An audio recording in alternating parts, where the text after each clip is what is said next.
Good evening.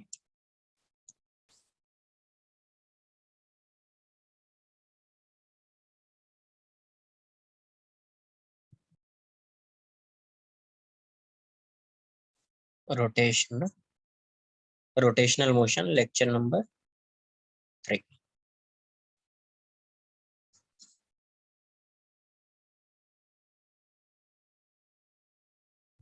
तो last lecture में क्या पढ़ा था? Moment of inertia of rod, वही पढ़ रहे थे।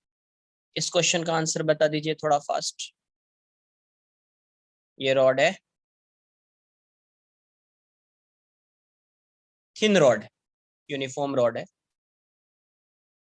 यूनिफॉर्म रॉड, मास m, लेंथ l। अभी एक्सेस जो है ये इसी प्लेन में एक्सेस है और इस एंड के थ्रू जो है वो पास हो रहा है, इसके एक एंड के थ्रू पास हो रहा है और ये इसी प्लेन में। परपेंडिकुलर होता तो मैं ऐसा सर्कल करके डॉट बना देता, है ना। और ये एंगल थीटा है। तो आपको फाइंड करना है, find the moment of inertia of a thin rod about given axis of rotation।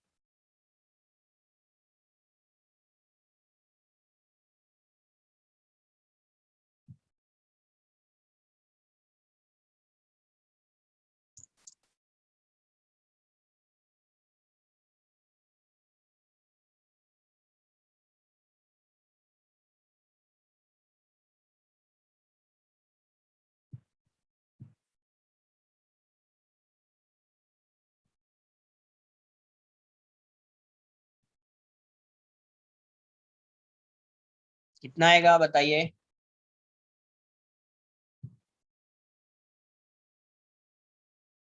Find the moment of inertia of rod about given axis of rotation।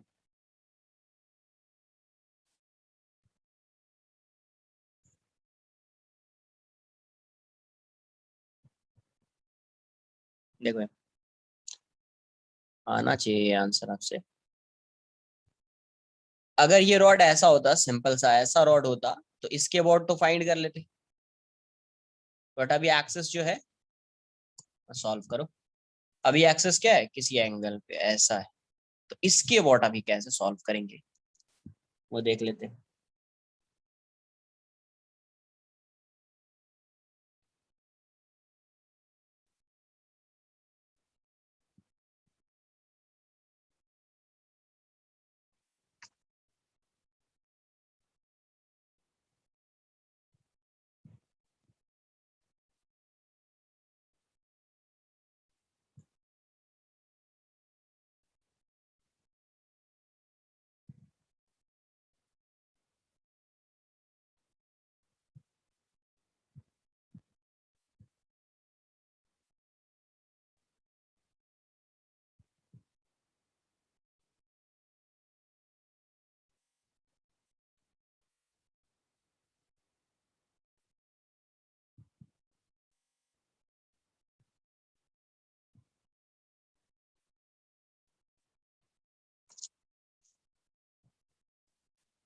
तो देखो इसका जो बेसिक्स है, मतलब अगर रॉड का फाइंड करना है, रॉड क्या है, यहाँ पे जो मास डिस्ट्रीब्यूशन है क्या है? Continuous mass distribution. बिल्कुल बेसिक्स से प्रोसीड करेंगे अपन। ml स्क्वायर बाई 3 होगा, ml square by 3 sign square theta. देखो ये रॉड है, तो अपने को पता है कि इस एक्सिस से कैसा डिस्टेंस चाहिए, मुझे परपेंडिकुलर डिस्टेंस चाहिए। ठीक, इस एक्सिस से क्या चाहिए? परपेंडिकुलर डिस्टेंस चाहिए। तो क्या करूंगा मैं, एक्स डिस्टेंस पे रॉड है, स्मॉल एलिमेंट लेना पड़ेगा। देखिए स्मॉल सा एलिमेंट लिया, कितने थिकनेस का? dx, विड्थ इसका dx। तो इसका मास क्या हो जाएगा? मास ऑफ dx, इसका मास जो हो जाएगा dm। और dm की वैल्यू क्या हो जाएगी? Lambda dx। लैम्डा क्या हो जाएगा? m/l इंटू dx, है ना। तो अब ये बताओ, ये जो एलिमेंट लिया है स्मॉल सा एलिमेंट, इसका इस एक्सिस से परपेंडिकुलर डिस्टेंस देखते हैं ना। परपेंडिकुलर डिस्टेंस ये होगा, परपेंडिकुलर डिस्टेंस क्या होगा? ये थीटा है, तो ये वाली वैल्यू क्या हो जाएगी? x sine theta. ये वाली वैल्यू क्या हो जाएगी, x sin थीटा। अब बताओ moment of inertia of DM mass, moment of inertia of DM mass about axis of rotation AOR क्या आ जाएगा, DI। इसका इस मास का ये परपेंडिकुलर डिस्टेंस है तो क्या होता है dm इंटू आर स्क्वायर। तो r की जगह पे क्या आएगा, x sin थीटा के स्क्वायर हो जाएगा। तो DI की वैल्यू कितनी हो गई, dm क्या है m/l dx, और ये कितना है x square sin square theta. तो टोटल मोमेंट ऑफ इनर्शिया क्या हो जाएगा, total mi, total moment of inertia क्या आ जाएगा, I equals to integration of DI। तो ये वाली वैल्यू की m/l sin, देखो थीटा तो कांस्टेंट है, थीटा चेंज थोड़ी हो रहा है, थीटा कांस्टेंट है। तो m/l sin square theta constant है बाहर, ये हो जाएगा x square dx, x square dx। अब ये x कहां से कहां तक वैरी कर सकता है, तो ये वाला एलिमेंट आप यहाँ पे कंसिडर कर सकते हैं, यहाँ पे कंसिडर कर सकते हैं, यहाँ पे कंसिडर कर सकते हैं, यहाँ पे कंसिडर कर सकते हैं, यहाँ पे कंसिडर कर सकते हैं। तो ये वाला एलिमेंट यहाँ से स्टार्ट होगा और यहाँ तक जाएगा। तो जब ये यहाँ पे होगा तो x इक्वल्स टू 0 और यहाँ पे होगा तो x इक्वल्स टू l, तो 0 टू l। तो यहाँ से ये क्या आ रहा है, m/l, m/l sign square theta, और ये जगह x³/3, तो डायरेक्ट भी लिख सकते हैं l³/3, 0 टू l, है ना, 0 टू l, l है 0 टू l। तो यहाँ से ये वाली वैल्यू कितनी हो गई, तो ये हो जाएगा ml³ sign square theta by 3l। तो देखो एक l तो कैंसल आउट हो जाएगा, तो आपका आंसर क्या आएगा, m/3 l square sine square theta, m/3 l square sine square theta. जैसे पहले सॉल्व किया था वैसे ही सॉल्व कर रहे हैं, जैसे पहले सॉल्व किया था वैसे ही सॉल्व किया। तो एलिमेंट लिया स्मॉल सा, परपेंडिकुलर डिस्टेंस फाइंड किया, फिर उसके बाद आंसर। ठीक है, नोट कर लीजिए इसको, कुछ डाउट्स आ रहा है तो पूछ लीजिए।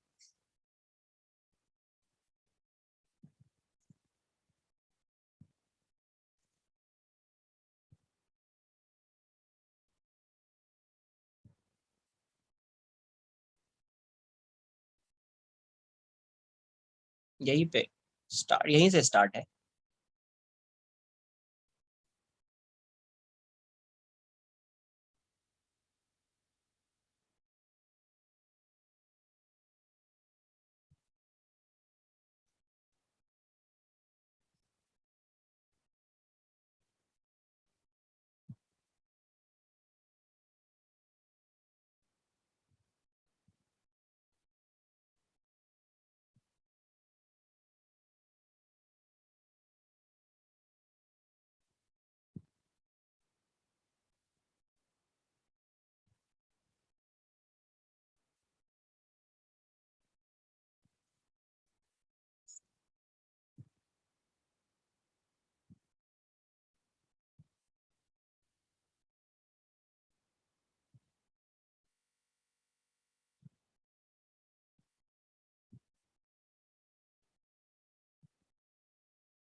नोट कर लीजिए। Okay, x sign square theta कैसे, देखो एक्स डिस्टेंस पे एक स्मॉल सा एलिमेंट लिया, तो इस एलिमेंट का क्या करेंगे, first you have to find the perpendicular distance from axis of rotation. तो एक्सिस ऑफ रोटेशन ये है इसका, तो इसका परपेंडिकुलर डिस्टेंस ये होगा। अब देखिए ये वाला जो ट्रायंगल है वो एक राइट एंगल ट्रायंगल है ना, ये वाला जो ट्रायंगल है वो क्या, राइट एंगल्ड ट्रायंगल। तो ये वाली वैल्यू एक्स है, ये थीटा है, तो ये वाला डिस्टेंस क्या आ जाएगा, एक्स साइन थीटा। अगर ये डिस्टेंस फाइंड करना होता तो एक्स कॉस थीटा। तो इस स्मॉल ये क्या हो गया, अब तो ये पॉइंट मास हो गया है। तो इस पॉइंट मास का moment of inertia of this point mass about axis of rotation क्या होता है, एम आर स्क्वायर। इसका मास क्या है, डीएम, तो डीएम इंटू आर स्क्वायर, ये वाला डिस्टेंस। तो D I equals to DM into R square, R की जगह पे क्या आएगा, एक्स साइन थीटा, तो एक्स साइन थीटा का स्क्वायर हो जाएगा। तो ये क्या हो जाएगा, डीएम क्या होगा, M by L lambda D X होता है, तो M by L D X, तो M by L D X ये हो जाएगा X square sine square theta, X square sine square theta.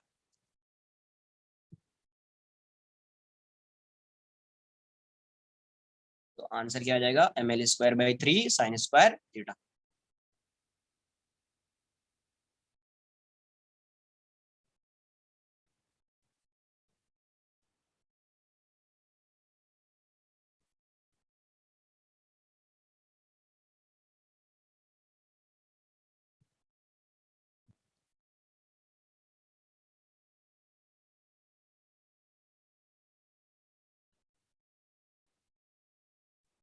Done.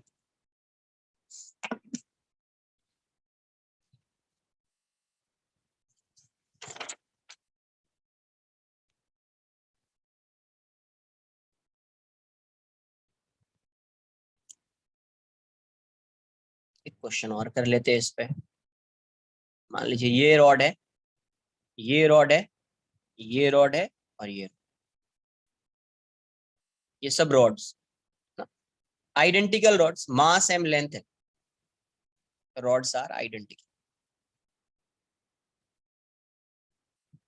मास एम लेंथ है। अभी मुझे किस एक्सिस के बोर्ड चाहिए, तो एक इस एक्सिस के बोर्ड चाहिए मोमेंट ऑफ इनर्शिया, इसको एक्सिस 1 बोल रहे हैं। एक इस एक्सिस के बोर्ड चाहिए जो सेंटर से पास हो रहा है, सेंटर ऑफ मास, इसके बोर्ड चाहिए मुझे moment of inertia. Yes, 4 rods. तो ये क्या बना रहा है कि स्क्वायर बना रहा है, ये क्या है, स्क्वायर है ना, ये रॉड है, ये भी रॉड है, ये भी रॉड है, तो रॉड्स आर आइडेंटिकल। नहीं तो ऐसा ड्रॉ कर लीजिए, एंड रॉड्स आर आइडेंटिकल, ये ऐसे रॉड्स, ये भी रॉड है, ये भी रॉड है, मास एम लेंथ है, ये भी रॉड, मास एम लेंथ है, ये भी रॉड, इसका स्क्वायर बना दिया। तो एक एक्सिस ये है, दूसरा एक्सिस ये है, और एक एक्सिस यहां से ड्रॉ कर लेते, ठीक है।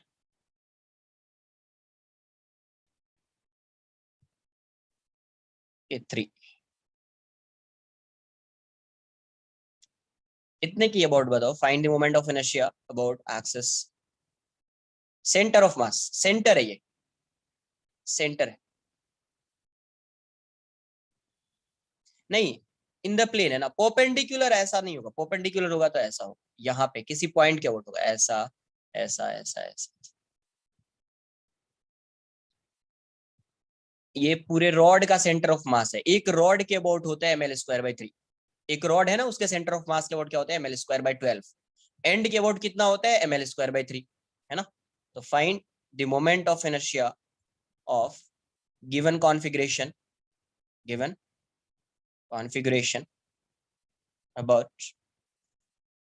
about AOR1, axis of rotation 1, 2 and 3। बहुत सारे एक्सेस बन सकते हैं, इसके अबाउट परपेंडिकुलर कर देता हूं मैं, उसके अबाउट भी फाइंड कर लेंगे आप।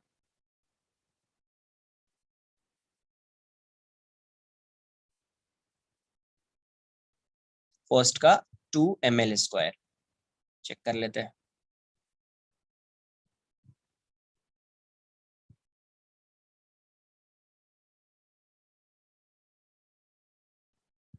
इसको रॉड ए मान लो, इसको रॉड बी मान लो, इसको रॉड सी मान लीजिए, और इसको रॉड डी मान लीजिए, ABCD। Rod A, rod B, rod C, rod D. इसका सॉल्व कीजिए पहले, फिर इसका सॉल्व कीजिए, फिर इसका सॉल्व कीजिए।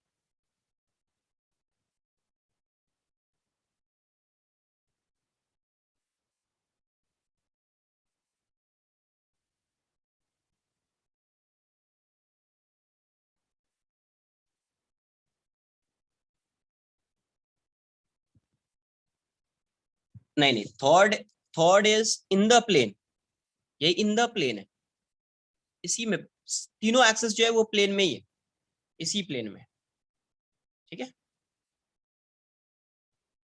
ये वाला एक्सेस नहीं बनाया मैंने, ये वाला एक्सेस 1 2 3 यही है।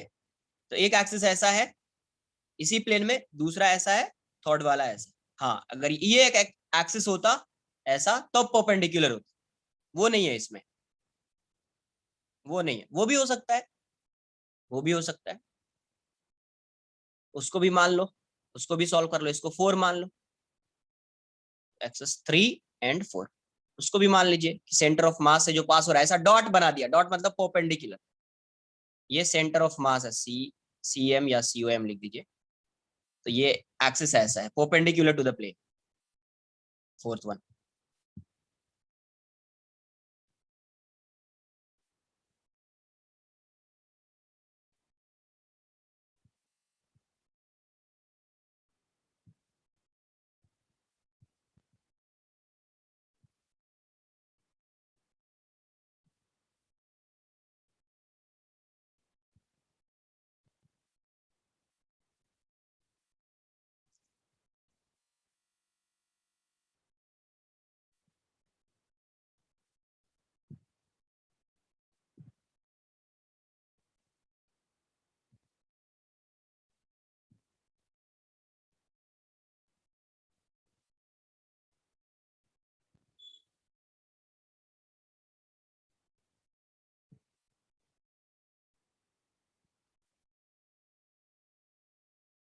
सॉल्व कर लीजिए, मैं एक बार सॉल्व करूंगा और मैच कराते हैं, ठीक है।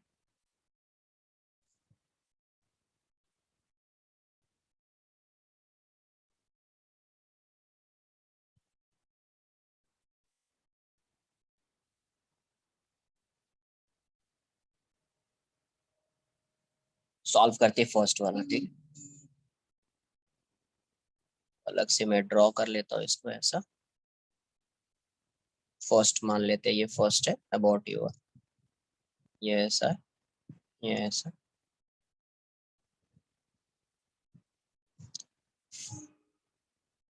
देख लेते हैं क्या आ रहा है, एक बार मैच करा देते, ठीक है। इसके बोर्ड चाहिए मुझे। अभी बताओ इसका किसका, इस रॉड का आएगा, इसका आएगा, इसका आएगा, इसका आएगा, चेक कर लेते कितना आएगा।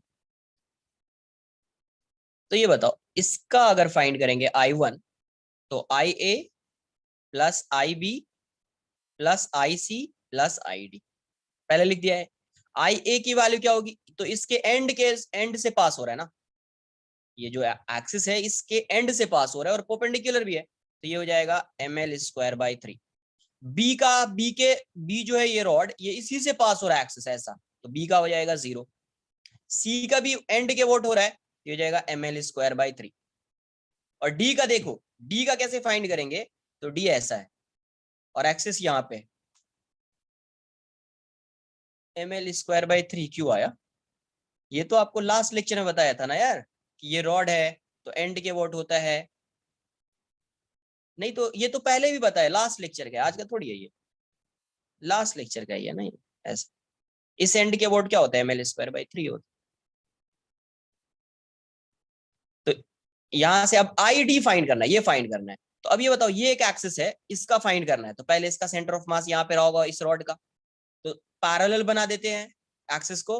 तो एक एक्सिस मान लो इससे पास हो रहा है, ये इसका ICM। अरे डेराइव किया था यार इसको, लास्ट लेक्चर में ऐसे थोड़ी बोल दिया कि ml²/3 होता है, डेराइव किया है, ऐसा थोड़ी बोल रहा हूँ कि ml²/3 होता ही है, डेराइव किया है। अरे हाँ या ना, सेंटर ऑफ मास के अबाउट फाइंड किया, इसके अबाउट फाइंड किया और इसके अबाउट फाइंड किया था। तो देखो अब इस रॉड का फाइंड करना है, इस एक्सेस के अबाउट, यही एक्सेस 1, ये डी रॉड। तो क्या करना पड़ेगा, डायरेक्टली तो नहीं फाइंड कर पाएंगे, तो क्या करना पड़ेगा अपने को, ये सेंटर, इससे एक एक्सेस को पास करा दीजिए। तो आईडी को आप क्या लिखेंगे, हाँ पैरेलल, अभी सेंटर ऑफ मास से भी पास हो रहा है, तो इसके अबाउट आईडी क्या आ जाएगा, ICM प्लस इसका सेंटर ऑफ मास यहाँ पे है और ये वाला डिस्टेंस कितना है, L है, तो ml² हो जाएगा। ICM क्या हो जाएगा, सेंटर ऑफ मास से जो पास हो रहा है ये क्या हो जाएगा, 0 प्लस ml²। तो आईडी की वैल्यू कितनी हो जाएगी,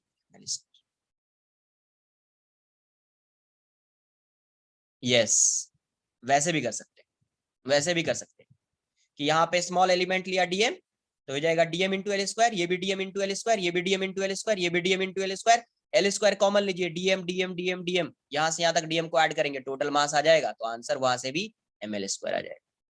तो आईडी की वैल्यू कितनी हो जाएगी, ml²। तो यहाँ से आपका आंसर क्या आएगा, 3, ये हो जाएगा ml² plus ml² plus 3 ml², तो ये कितना आ जाएगा, 5 ml²/3। ये कैसे आ गया, अरे ये देखो, ये एक्सिस ऐसा है, तो अभी जो सेंटर ऑफ मास है, सेंटर ऑफ मास से ऐसा एक्सिस पास हो रहा है। सेंटर ऑफ मास का मतलब ये नहीं है कि अभी क्या बताया, जब परपेंडिकुलर होता है एक्सिस तब आता है ml²/12, बट इसके अबाउट तो जीरो होता है ना, इसके अबाउट क्या होता है ml²/12, इसके अबाउट तो जीरो होता था ना यार, ये भी बताया है ना। हाँ, परपेंडिकुलर डिस्टेंस जीरो, तो इसका क्या आ जाएगा ml² हो जाएगा। या दूसरा केस क्या है, आयुष बता रहा था ऐसा कुछ कि यहाँ पे क्या करो, डीएम ले लो, और ये वाला डिस्टेंस एल, तो डीएम इंटू एल², ये डीएम ले लो, उसका भी डीएम इंटू एल², ये भी डीएम ले लीजिए, डीएम इंटू एल², सबको ऐड कर दीजिए, तो डीएम इंटू एल² प्लस डीएम इंटू एल² प्लस डीएम इंटू एल², यश जो भी है। तो डीएम को कॉमन ले लीजिए, एल² कॉमन ले लीजिए, तो क्या आ जाएगा DM plus DM plus DM plus DM, है ना, तो हो जाएगा एम इंटू एल², एम इंटू एल², यश बता रहा था ऐसे, है ना। तो आंसर क्या आ जाएगा ml² हो जाएगा। तो आंसर क्या आ जाएगा, I1 की वैल्यू कितनी हो गई 5 ml²/3, नोट कर लीजिए।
ऐसे समझो, ये रॉड ऐसा है, फिर से समझ लीजिए, और ये एक्सिस है ना।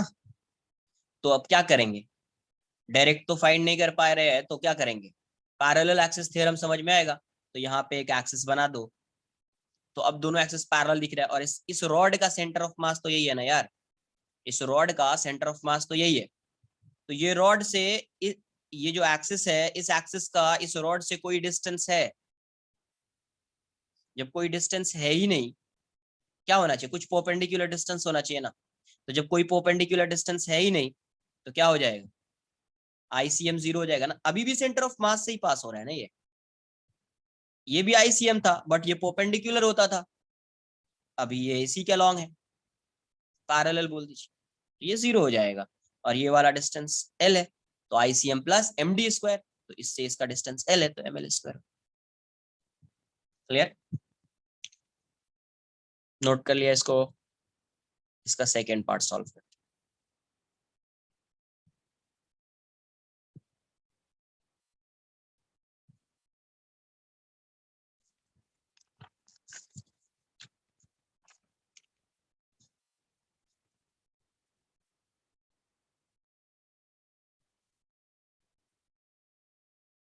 इसका सेकेंड पार्ट देख लेते क्या है।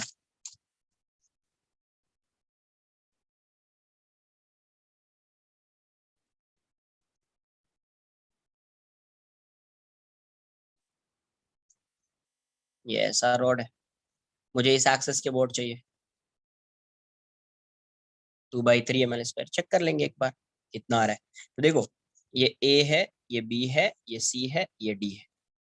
तो आई बी और आई बी की वैल्यू कितनी आएगी, पहले आई बी फाइंड कर लेते, कितना होएगा, तो ml²/12, क्योंकि ये इसके सेंटर ऑफ मास से पास हो रहा है। इसका भी कितना आएगा आई डी का, ml²/12। इसका और इसका सेम आएगा, तो किसी एक रॉड का फाइंड कर लीजिए। ये रॉड है ए, और इससे ये वाला एक्सेस है कितने डिस्टेंस पे, तो l/2 डिस्टेंस, यही है 2 सेकेंड एक्सेस। तो इसका फिर से सेंटर ऑफ मास के अबाउट, या वैसे स्मॉल सा एलिमेंट ले लिया, इसका सेंटर ऑफ मास इस रॉड का यहीं पे होगा, तो फिर से इसके अबाउट फाइंड करोगे आई ए, तो आई ए की वैल्यू क्या हो जाएगी, I C M plus M into एल/2², तो ये हो जाएगा 0 प्लस ml²/4। और ID की वैल्यू क्या है, IA के इक्वल है, IC इक्वल्स टू IA, है ना। तो moment of inertia about axis of rotation 2, तो I हेंस I2 की वैल्यू क्या हो जाएगी, IA plus IB plus IC plus ID। तो IA की वैल्यू कितनी है, ml²/4, IB की वैल्यू कितनी है, ml²/12, C की वैल्यू कितनी है, ml²/4, D की वैल्यू कितनी है, ml²/12। तो यहाँ से ये वैल्यू कितनी आ जाएगी, तो ये 12 आ जाएगा, ये 3 ml² plus ml² plus 3 ml² plus ml², तो कितना हो जाएगा, 8/12 ml², मतलब 2/3 ml²। यही अपना आंसर हो जाएगा सेकेंड पार्ट। ये क्या हो जाएगा, सेकेंड पार्ट का आंसर आ जाएगा ml²/2/3 ml², 2/3, नोट कर लीजिए।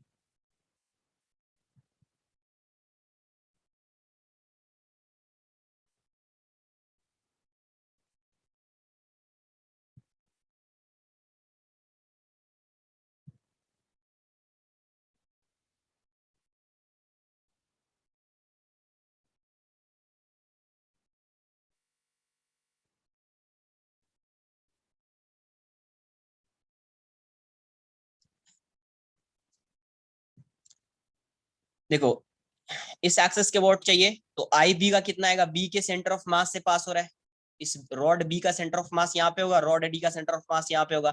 तो आई बी की वैल्यू कितनी है, ml²/12, आई डी की वैल्यू कितनी है, ml²/12।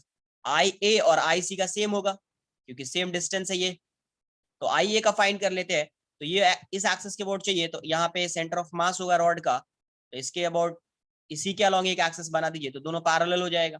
तो पैरेलल एक्सिस थ्योरम लगाएंगे, तो आई ए की वैल्यू क्या हो जाएगी, ICM प्लस ml²/2, ये वाला डिस्टेंस l/2 है, तो md² होता है, तो ml/2 का स्क्वायर हो जाएगा, तो ml²/4 हो जाएगा, है ना। और I C equals to I, hence I2 की वैल्यू क्या हो जाएगी, IA plus IB plus IC plus ID, सबकी वैल्यू को पुट कर दिया, तो you will get the value of I2 as 2/3 ml, 2/3।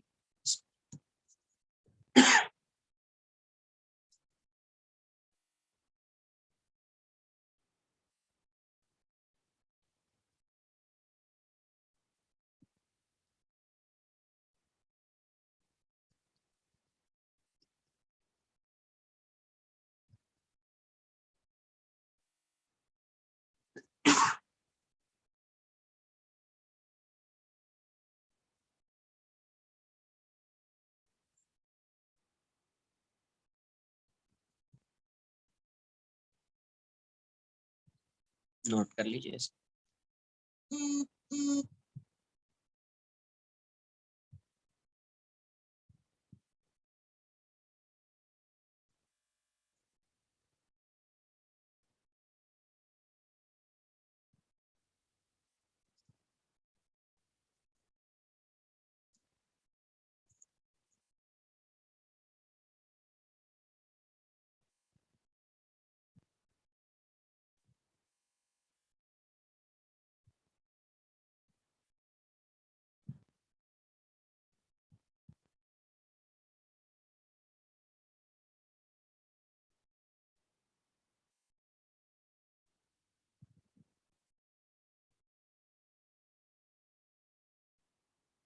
Done.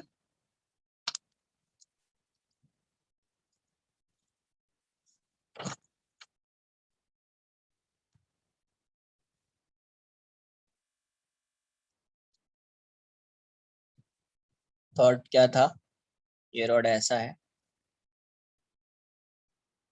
इसके बोर्ड चाहिए मोमेंट, मोमेंट ऑफ इनर्शिया, है ना। देखो ये रॉड है और इससे इसका इंक्लिनेशन कितना है, 45 डिग्री। ये रॉड है, इससे कितना है, 45 डिग्री। ये रॉड है, इससे कितना है, 45 डिग्री। ये रॉड है, इससे कितना है, 45 डिग्री। तो अगर ये रॉड है, मान लीजिए ये रॉड है और इससे इसका थीटा एंगल होता है, तो मोमेंट ऑफ इनर्शिया कितना होता है एक रॉड का, ml²/3 sin स्क्वायर थीटा, अभी जस्ट फाइंड किया, ml²/3। तो सबका एंगल 45 45 45 45 है क्या, तो I3 कितना आ जाएगा, 4 इंटू ml²/3 sin स्क्वायर 45। तो तो कितना आएगा 4 ml²/3 इंटू 1/2। इसका आंसर कितना आएगा 2 ml²/3। इसका भी आंसर 2 ml²/3 आ जाएगा।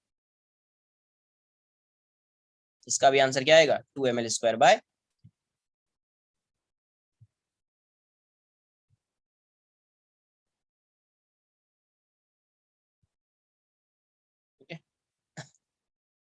नोट कर लीजिए इसको।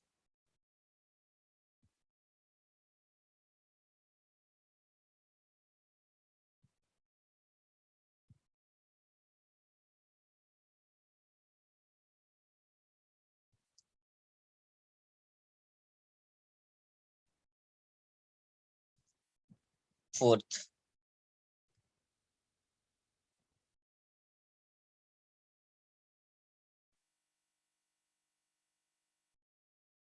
यस है। इसके बोर्ड पता है अपने को कितना है? इसके बोर्ड जितना इसके बोर्ड होगा उतना ही इसके बोर्ड होगा, सेम वैसा ही है, क्योंकि ये क्या है स्क्वायर है। इसको x मान लीजिए, इसको y मान लीजिए। तो आई एक्स की वैल्यू कितनी होगी 2/3 ml²। और इसके बोर्ड तो फाइंड ही किया है अभी 2/3 ml²। तो z आपका ये है ना। तो अब z जो है, z is perpendicular to the plane, और i and x and y are in the plane, है ना। और दोनों के बीच का एंगल कितना 90 डिग्री है। तो आई जेड क्या लिखोगे using perpendicular axis theorem. Perpendicular axis theorem, I Z equals to I x plus I Y. तो यहां से क्या आ गया I Z equals to I X 2/3 ml² plus 2/3 ml²। कितना आ जाएगा 4/3 ml²। अलग से भी सॉल्व कर सकते थे। ये इसके बोट है, तो इस रॉड का जितना होगा इस रॉड का भी उतना ही होगा, इस रॉड का भी उतना ही होगा, इस रॉड का भी उतना ही होगा। एक का फाइंड कर लो, उसको 4 से मल्टीप्लाई कर दो, है ना। आपको यही आंसर आएगा 4/3 ml²। आपको यही आंसर आएगा 4/3 ml²। और भी मेथड है, उससे भी सॉल्व कर सकते हैं, वो भी देखते हैं अपन।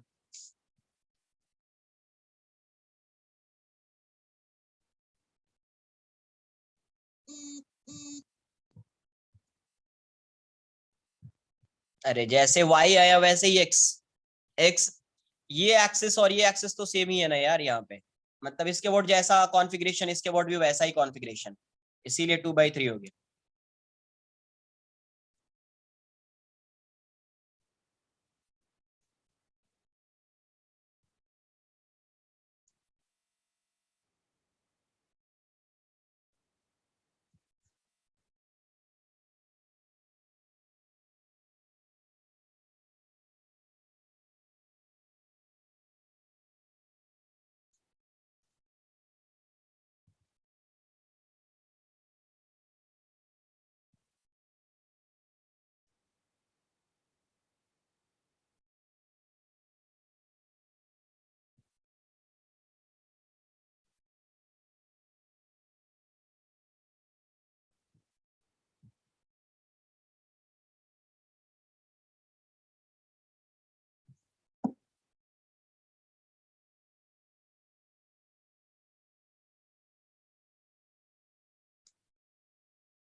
डन।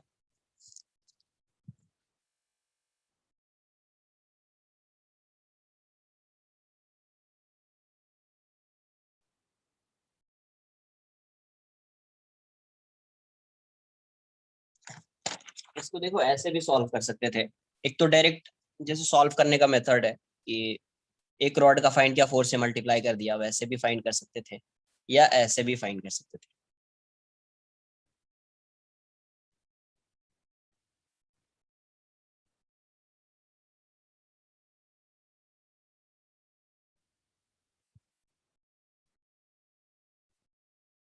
देखो ये एक्सिस के अबाउट अपने को पता है मोमेंट ऑफ इनर्शिया कितना आया था, ml² 2 ml²/3 आया था।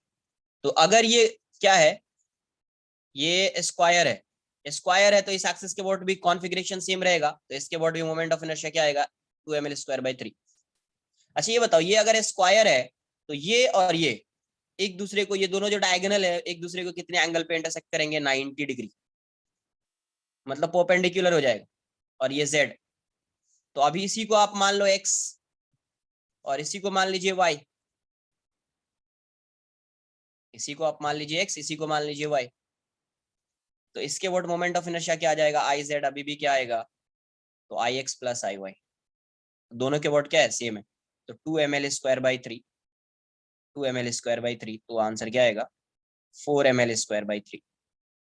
इसका मतलब ये हुआ कि अगर स्क्वायर है, अभी प्लेट के बारे में भी ऐसा आएगा डायरेक्ट, अगर रॉड है और ये स्क्वायर है, ये क्या है, स्क्वायर है, ये सब रॉड्स है और ये क्या है, स्क्वायर, तो इसके वोट अगर मोमेंट ऑफ इनर्शिया आई है तो इसके अबाउट भी मोमेंट ऑफ इनर्शिया आई होगा, इसके अबाउट भी मोमेंट ऑफ इनर्शिया आई होगा, और इसके अबाउट भी मोमेंट ऑफ इनर्शिया आई होगा। सबके अबाउट मोमेंट ऑफ इनर्शिया क्या रहेगा, सेम रहेगा। कब, जब ये स्क्वायर, ये रॉड क्या बना रहा है, स्क्वायर।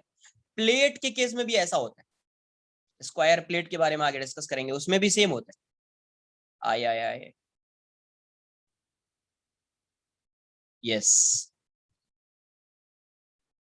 है ना, कोई भी परपेंडिकुलर एक्सिस आप कंसिडर करोगे ना, आंसर सेम आएगा, आंसर सेम आएगा। बट क्या है कि ये वाला परपेंडिकुलर एक्सिस इसलिए कंसिडर कर रहे हैं कि इससे इजीली फाइंड कर ले रहे हैं।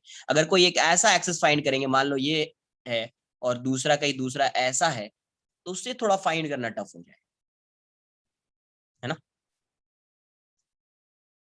नोट कर लीजिए।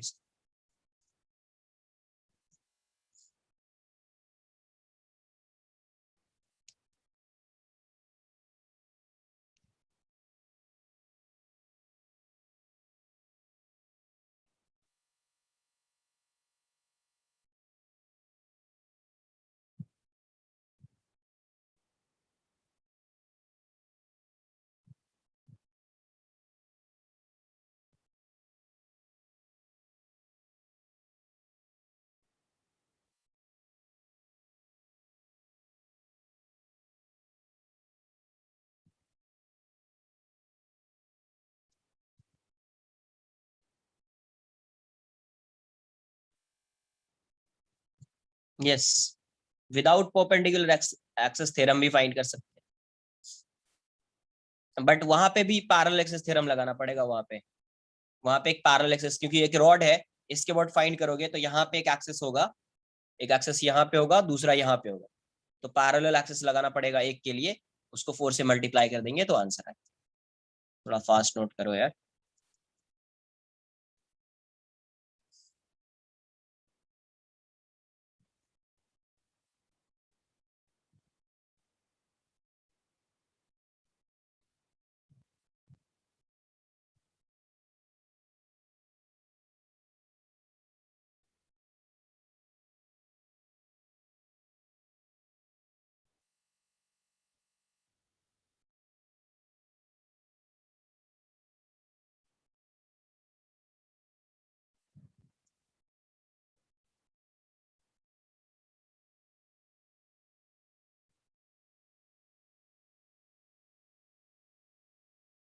इसके बोट अभी फाइंड किया था, इसके बोट फाइंड किया था कितना, 2/3 ml², तो इसके बोट भी क्या होगा, 2/3 ml²। क्यों होगा, क्योंकि इसके बोट जो कॉन्फ़िगरेशन है और इसके बोट जो कॉन्फ़िगरेशन है सेम है।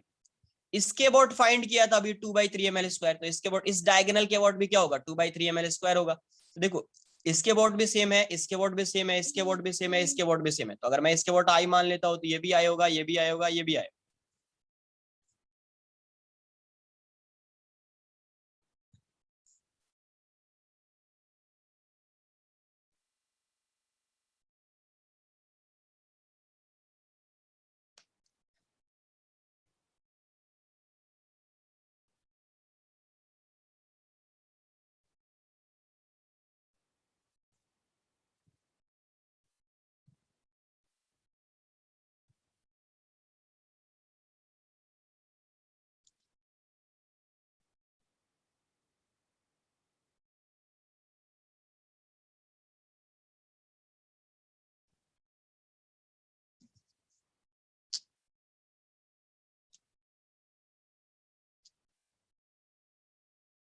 नोट कर लिया इसको। Moment of inertia of rectangular lamina, ये सब रिलेटेड है, इसलिए मैं एक ही साथ इसको solve. Moment of inertia of a uniform of uniform thin rectangular lamina या प्लेट, लैमिना और प्लेट।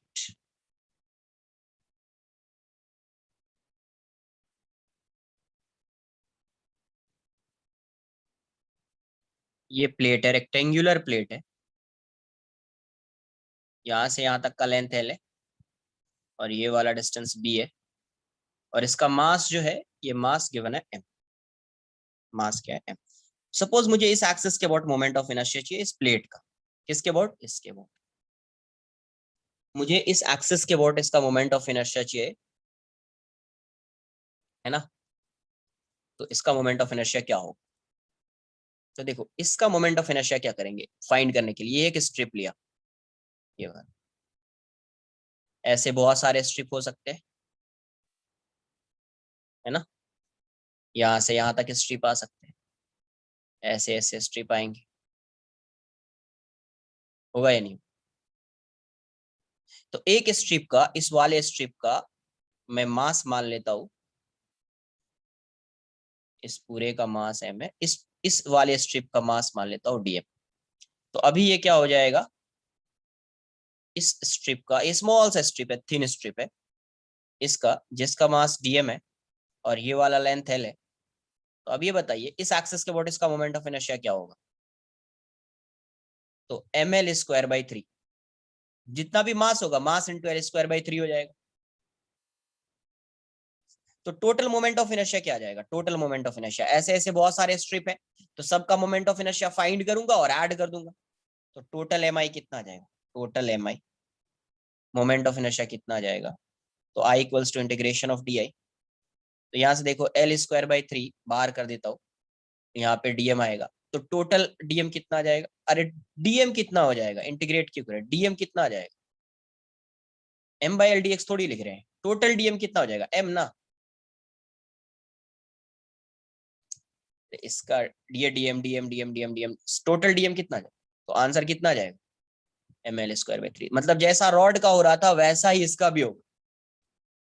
हाँ, पहले वहां पे रॉड का मास होता था M, यहाँ पे इसका टोटल मास M है, इसका मास M है, और ये लेंथ L है, और ये वाला डिस्टेंस B है। तो इस एक्सिस के अबाउट इसका मोमेंट ऑफ इनर्शिया कितना आएगा? तो ml²/3 आ जाएगा। तो इस एक्सिस के अबाउट इसका मोमेंट ऑफ इनर्शिया कितना आएगा? कोई बताएगा क्या? इस एक्सिस के अबाउट इसका मोमेंट ऑफ इनर्शिया कितना आएगा?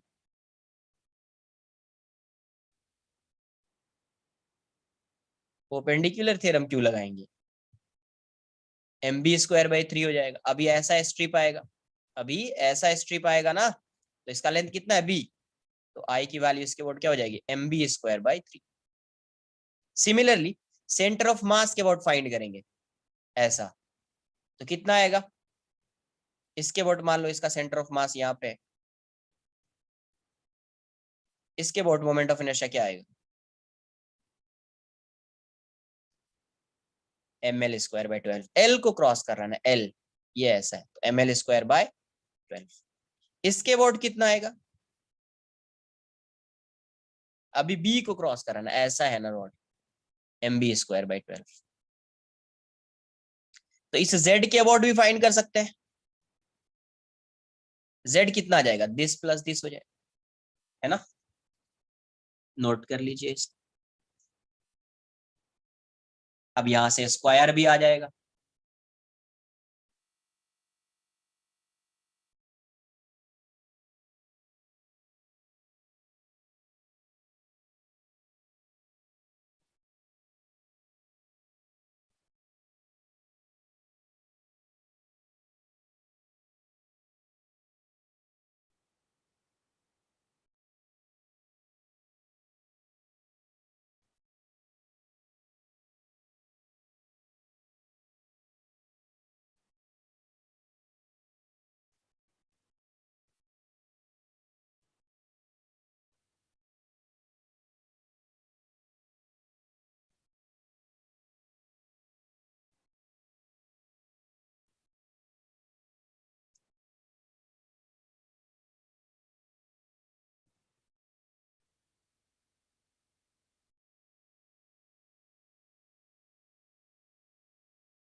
सेंटर ऑफ मास का एक रॉड लो, एक रॉड लो, यहाँ एक स्ट्रिप बना लो ना, ऐसा एक स्ट्रिप ऐसा लो, तो इस रॉड का इसके वोट कितना आएगा, DM into L square by 12।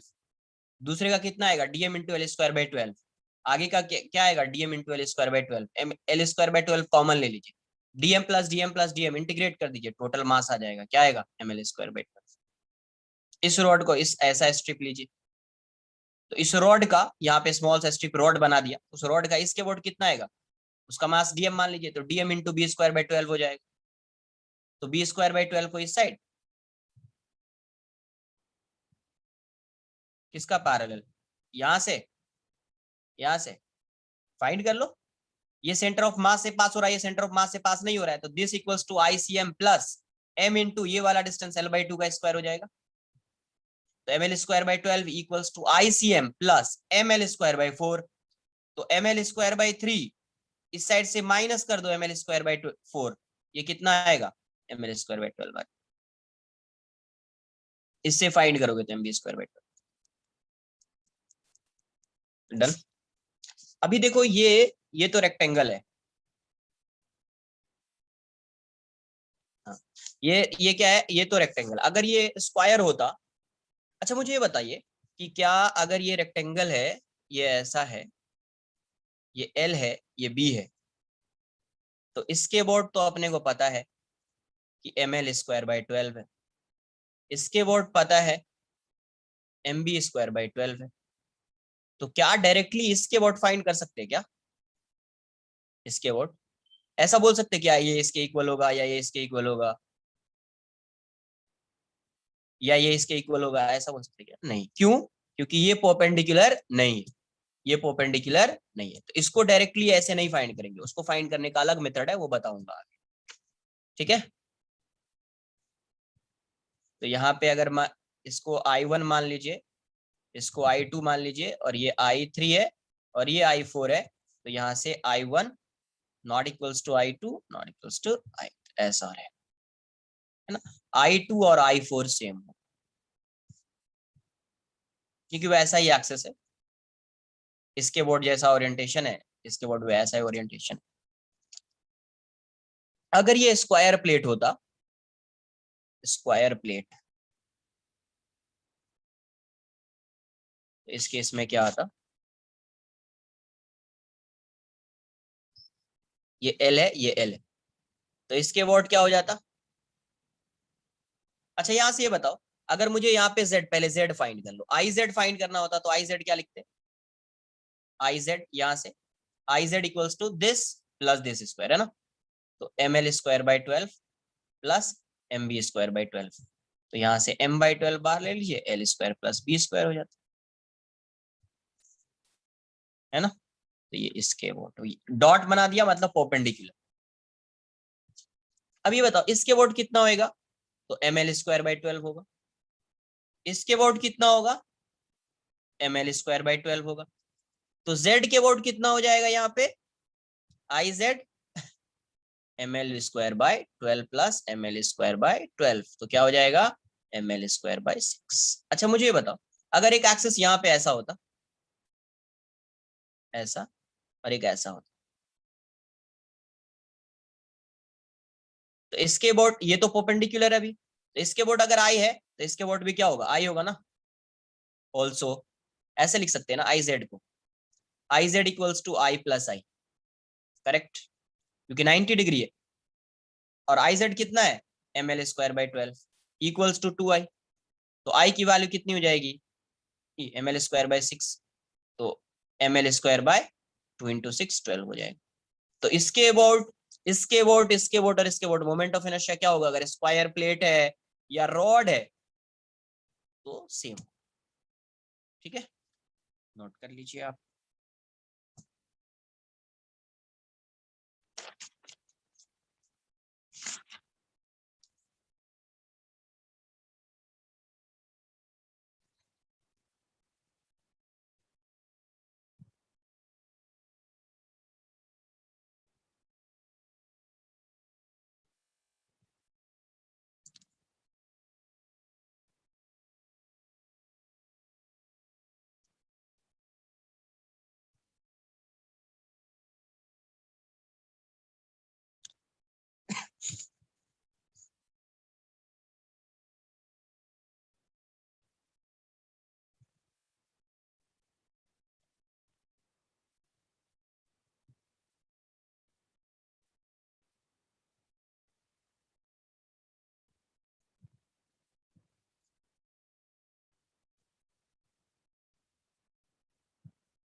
Full view तो एक साथ आना थोड़ा,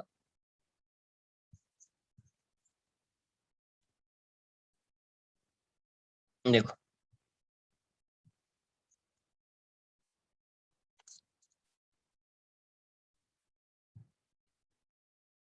समझ लीजिए एक बार।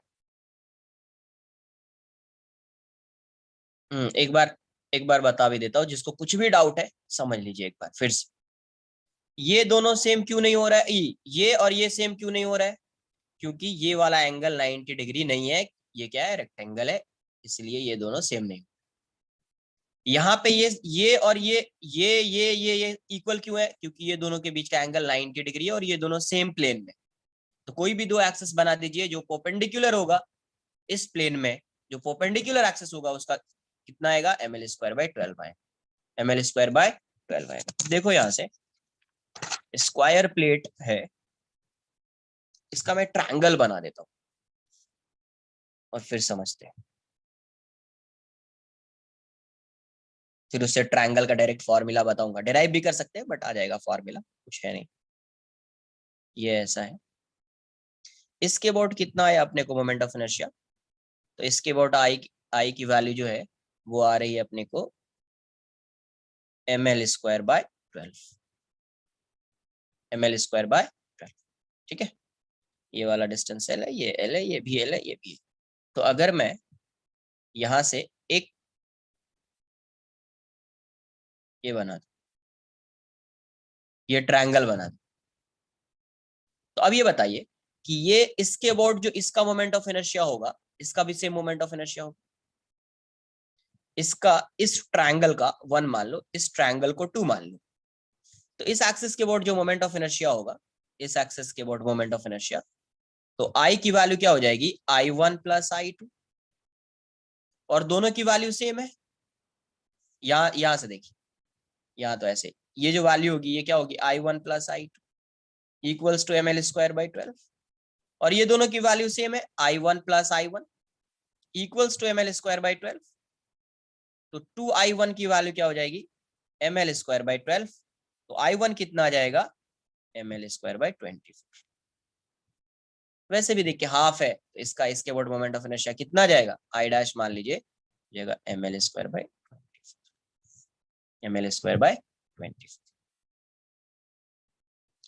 अगर यही होता है ऐसा, ये ऐसा है,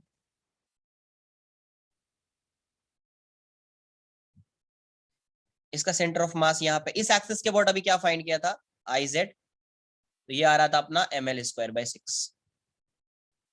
अगर इसको मैं हाफ कर देता, एक ट्रायंगल बना देता ऐसा, और यही पॉइंट होता यहाँ पे, यही पॉइंट, तो फिर से वही आता ना, जितना इसका होगा इस ट्रायंगल का, उतना ही इस ट्रायंगल का होगा इस पॉइंट के अबाउट।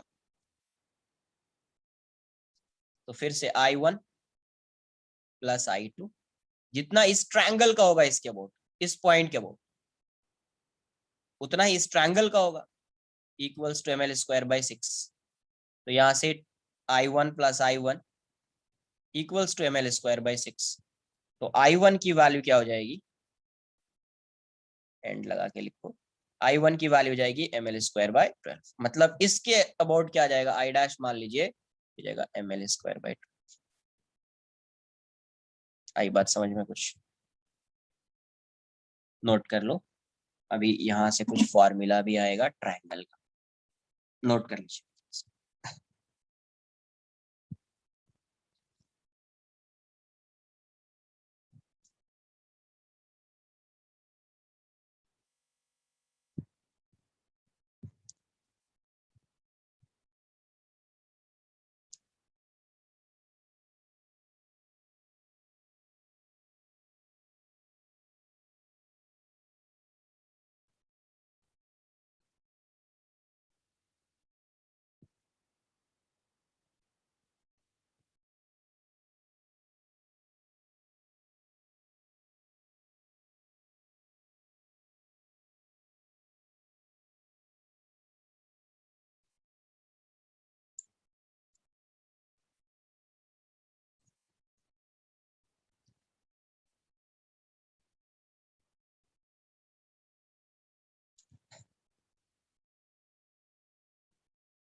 देखो यहाँ ये इसके बोट है, यहाँ से क्या इसके बोट अपने को पता है कितना होता है ml²/6। तो ये जो एक ट्रायंगल दिख रहा है, तो इस ट्रायंगल का इस एक्सिस के बोट जितना होगा, इस वाले ट्रायंगल का, इस वाले ट्रायंगल का भी इसके बोट उतना ही होगा ना, जितना इसका होगा उतना इसका होगा। तो इसका 1 मान लेते हैं और इसका 2 मान लेते हैं।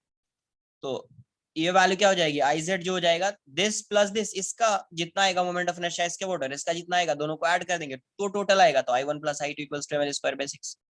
तो ये दोनों सेम होगा, तो I1 + I1, मतलब इस ट्रायंगल का इसके बोट ml²/12। ठीक है, डन।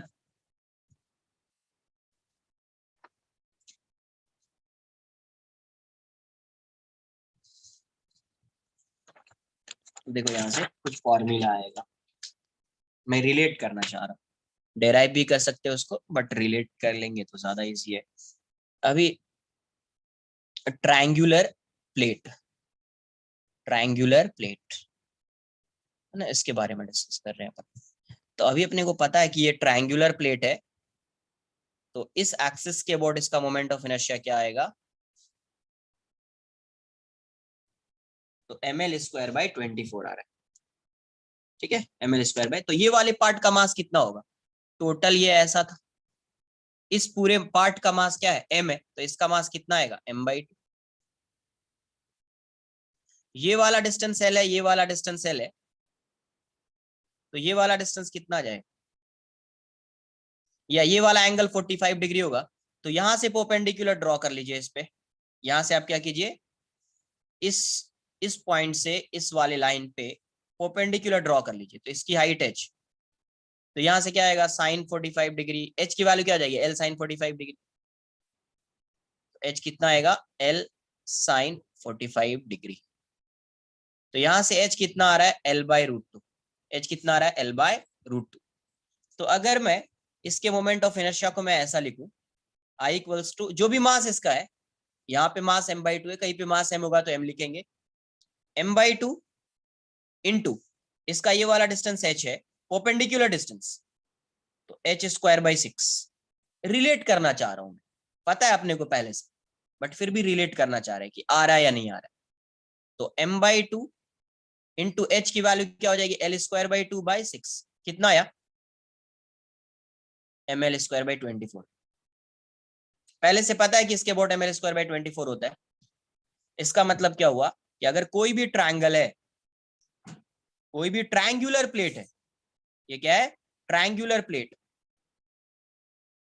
ट्रायंगुलर प्लेट, और इस ट्रायंगुलर प्लेट का मास मान लीजिए m है, इस ट्रायंगुलर प्लेट का मास क्या है, m है, और यहां से इस एक्सिस के अबाउट फाइंड करना है, ये कौन सा एक्सिस है, बेस, बेस से पास हो रहा है ये एक्सिस, ये एक्सिस किससे पास हो रहा है, बेस, और ये वाली हाइट h है, ये वाली हाइट क्या है, h।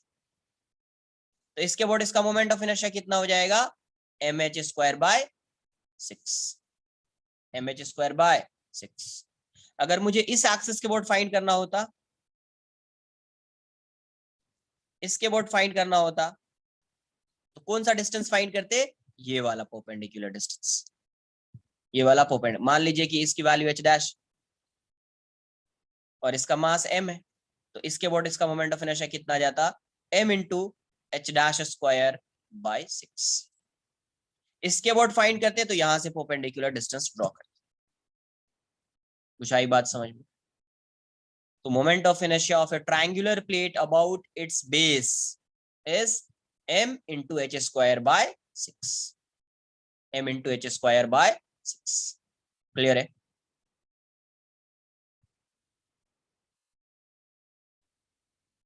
नोट कर लीजिए। तो इसको अलग से डेराइव भी कर सकते हैं, बट रिलेट करने के लिए समझ में आया ना, क्योंकि मैं रिलेट करना चाह रहा हूं कि अगर h होता तो क्या होता, अगर ये वाला डिस्टेंस h होता, इस पॉइंट से इस बेस पे परपेंडिकुलर डिस्टेंस अगर h होता, तो आप h के टर्म्स में कैसे मोमेंट ऑफ इनर्शिया फाइंड करें।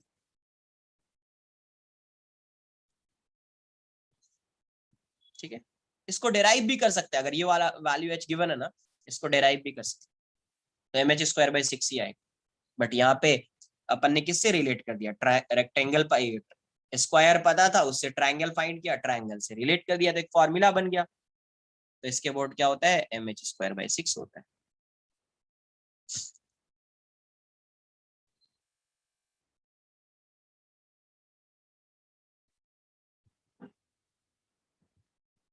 नहीं नहीं, किसी भी ट्रायंगल के लिए यूज हो सकता है, किसी भी ट्रायंगल के लिए, किसी भी ट्रायंगल के लिए। नोट कर लो इसको, डिराइव ही कर देता हूँ, वो ज्यादा बेटर है। ठीक है, नोट कर लो पहले से।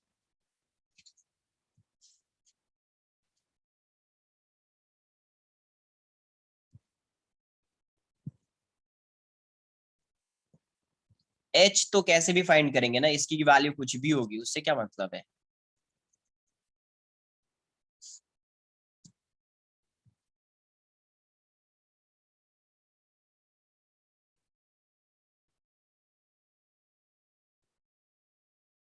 नोट कर लो, नोट कर लो, देखते हैं क्या आता है।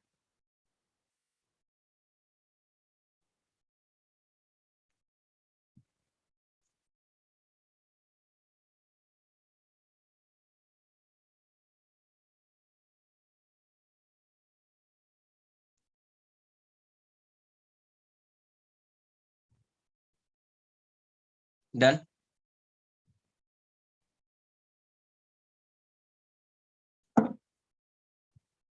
नोट कर लीजिए, ठीक है, ठीक, नोट कर।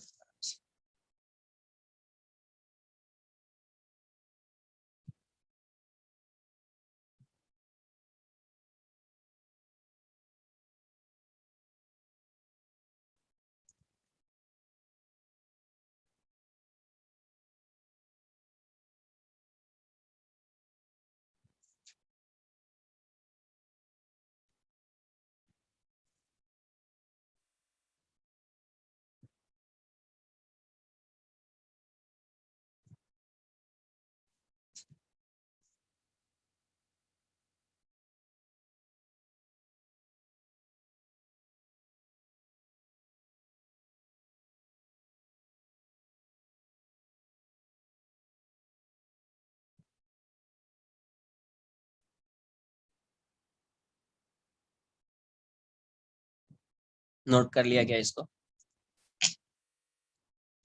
देखो इसको डिराइव ही कर देता हूँ मैं।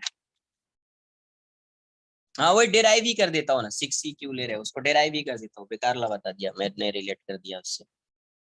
इससे ज्यादा बढ़िया मैं डिराइव ही कर देता पहले ही। Moment of inertia of a triangular plate, triangular plate, मैंने इसलिए 6 लिखा कि मुझे पता था, है ना, इसलिए मैंने लिखा triangular plate about it's base. देखिए यहाँ से,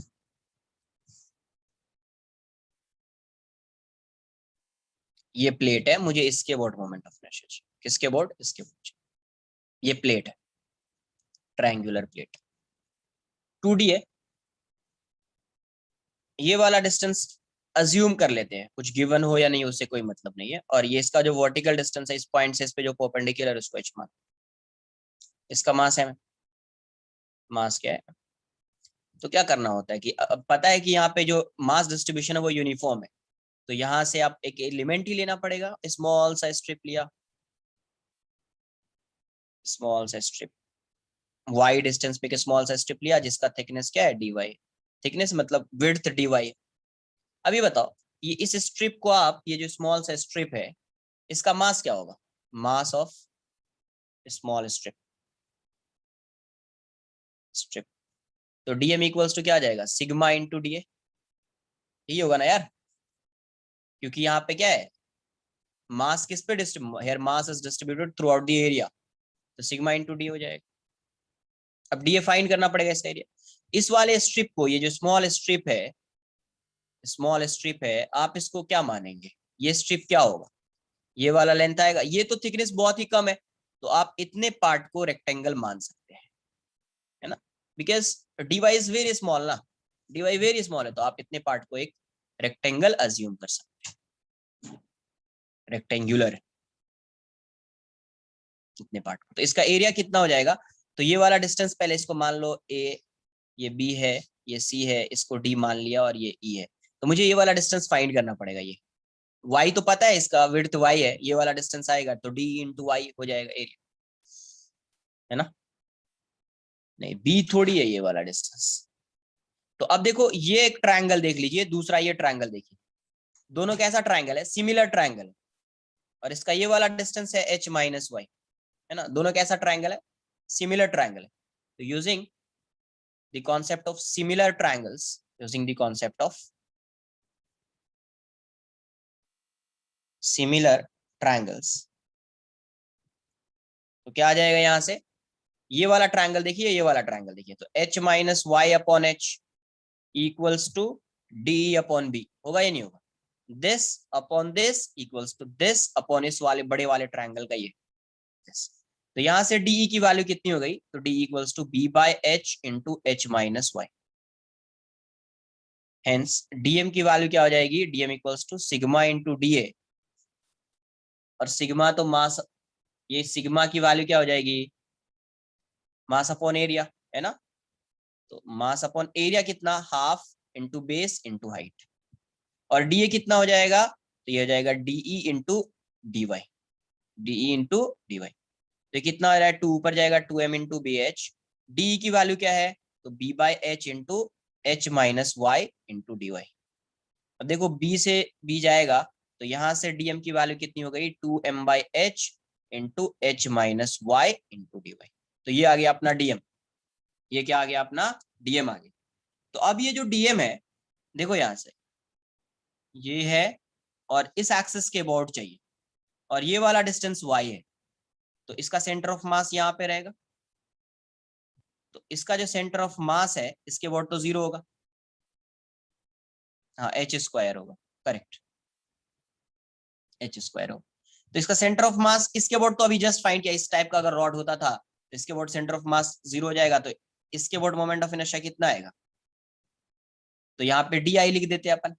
तो डी आई की वैल्यू कितनी हो जाएगी, तो आईसीएम तो 0 है, plus DM into this distance Y square.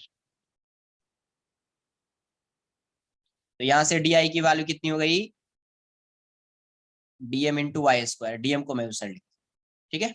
अब डीएम की वैल्यू पुट करेंगे, इंटीग्रेट करेंगे, आंसर आएगा, नोट कर लीजिए। तो वहां से आपको एम एच स्क्वायर बाई 6 दिखेगा।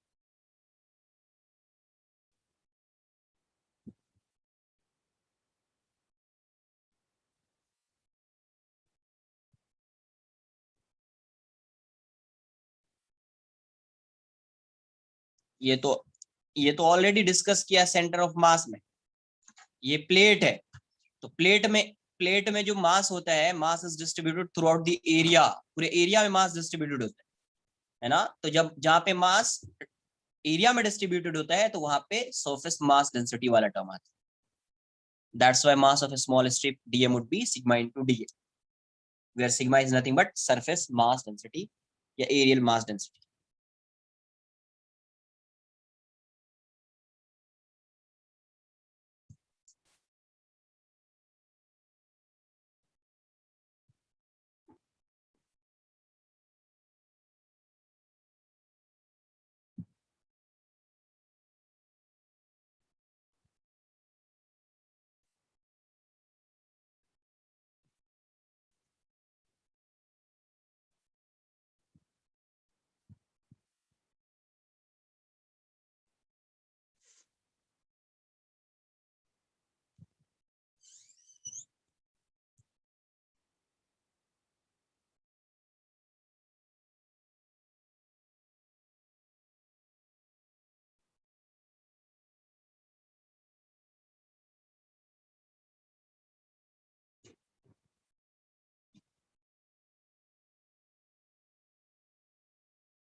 डन। तो यहां से टोटल मोमेंट ऑफ इनर्शिया क्या आएगा, नोट कर लीजिए, पहले नोट कर लीजिए।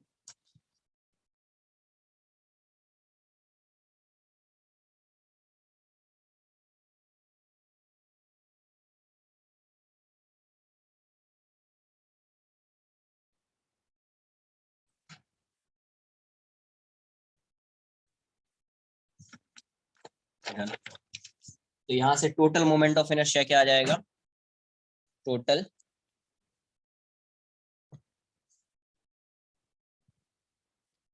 एम आई, तो I equals to integration of D I हो जाएगा, ये हो जाएगा integration of D M into Y square, और डीएम की वैल्यू क्या है, तो 2m/h² into H minus Y D Y into Y square.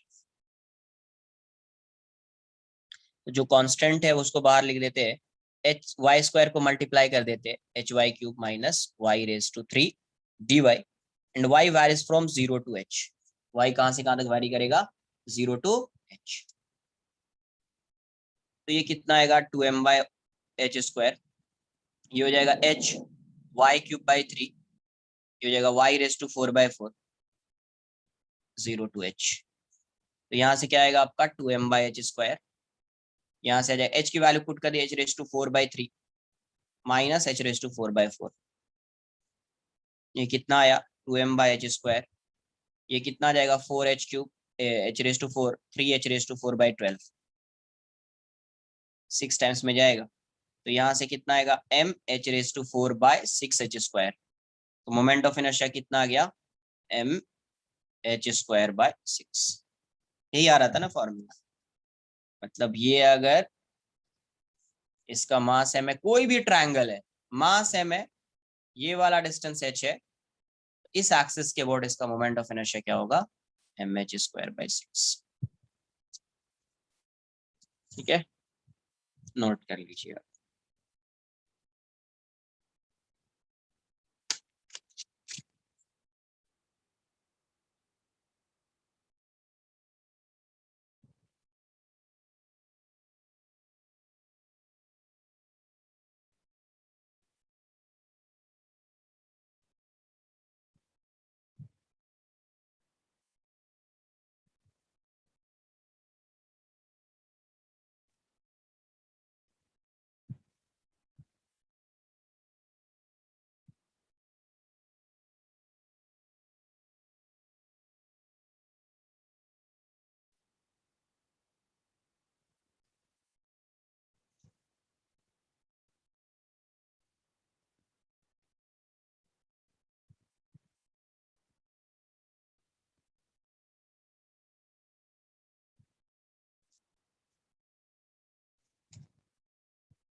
कहाँ पे, यहाँ पे कहाँ पे है, आइसोसेलेस ट्रायंगल है क्या ये,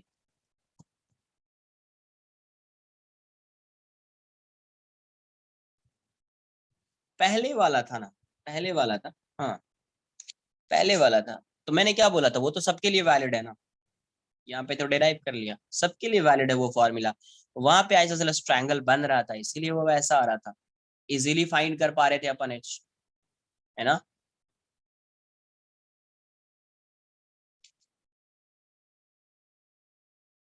नोट कर लीजिए इसको।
डन।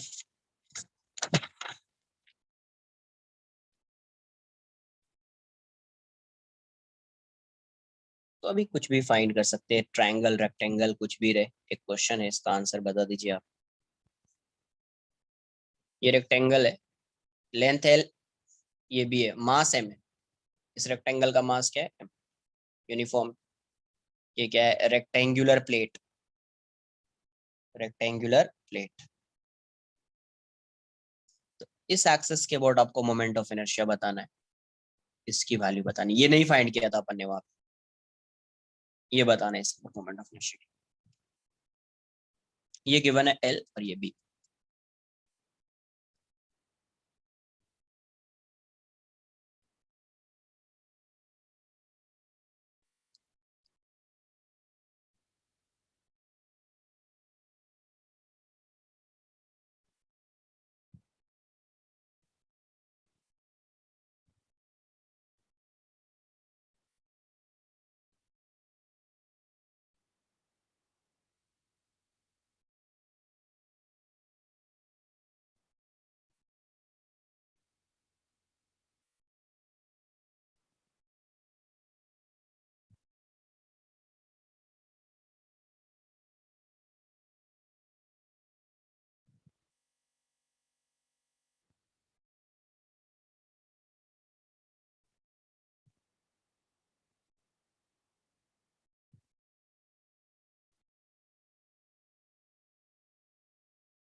M/24 एक बार चेक कर लेते। देखो यहाँ से अपने को पता है डायरेक्टली नहीं फाइंड कर पाएंगे, बट अगर मैं एक ट्रायंगल का फाइंड कर लूँ ऐसा, इस ट्रायंगल का फाइंड कर लूँ, तो क्या इस ट्रायंगल का भी वही होगा क्या? तो इसका एक का फाइंड कर लूंगा, और ट्रायंगल का अपने को पता है कि ये वाला डिस्टेंस अगर h है, तो इसके बोट ये वाला m/2 होगा और ये वाला भी m/2 होगा। तो इसके बोट इसका मोमेंट ऑफ इनर्शिया क्या होएगा? तो 2, इसका जितना होगा इसका भी उतना होगा, तो 2 इंटू m/2 इंटू h²/6 होगा या नहीं होगा? अरे एक ट्रायंगल का मास क्या होगा? m/2। तो इस ट्रायंगल का इस बेस के ऊपर मोमेंट ऑफ इनर्शिया कितना? m/2 into h²/6। तो 2 से 2 जाएगा, तो यहाँ से क्या आएगा? mh²/6। इसका मतलब है कि first you have to find the value of h। इस h की वैल्यू फाइंड करनी पड़ेगी। तो कैसे फाइंड करेंगे h की वैल्यू? ये वाला डिस्टेंस l है और ये वाला डिस्टेंस b है, तो ये डिस्टेंस कितना जाएगा? l² plus b²। और ये परपेंडिकुलर डिस्टेंस कितना है? h। तो एरिया ऑफ रेक्टेंगल क्या आ जाएगा? Area of rectangle equals to 2 into area of triangle. 2 into area of triangle होगा या नहीं होगा? जितना इसका एरिया होगा उतना इसका एरिया होगा। तो area of rectangle equals to 2 into area of triangle. Area of rectangle कितना? l into B. Area of triangle कितना? 2 into half into base. Base ये और हाइट ये, l² plus b² into h। 2 से 2 जाएगा, तो h की वैल्यू कितनी हो गई? lb/√l² plus b²। Hence moment of inertia क्या आ जाएगा आपका? mh²/6। तो m/6 h² क्या हो जाएगा? l²b² upon l² plus b²। आई बात समझ में कुछ? तो क्या किया, एक ट्रायंगल का फाइंड किया, उसको 2 से मल्टीप्लाई कर दिया और ये h की वैल्यू फाइंड कर लिया। तो l और b गिवन है, तो एरिया आ जाएगा। तो यहाँ से ये वैल्यू फाइंड कर लेंगे अपन, है ना। डायगोनल की वैल्यू फाइंड कर लिया, और h, तो इसका एरिया फाइंड किया, इसको 2 से मल्टीप्लाई कर दिया, तो एरिया ऑफ रेक्टेंगल हो जाएगा। तो यहाँ से h की वैल्यू आ गई, इसी h की वैल्यू इसमें पुट कर दिया, तो आपका आंसर ये आ जाएगा। नोट कर लीजिए इसको।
Done.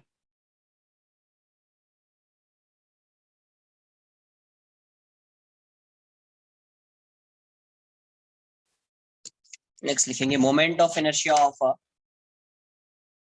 Moment of inertia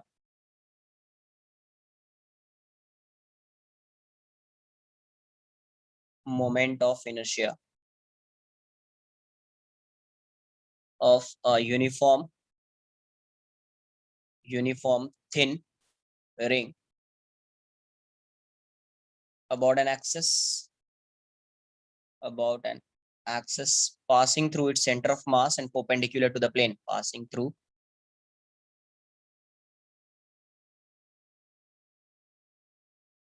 center of mass and perpendicular to the plane.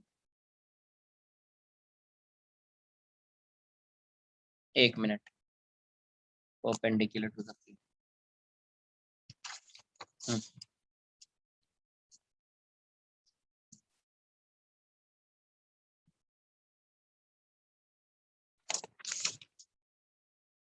कहीं पे रिंग लिखा होगा या और हूप लिख दो, है ना, ये भी लिखा होगा तो इसका मतलब रिंग है, तो ये फाइंड करना है।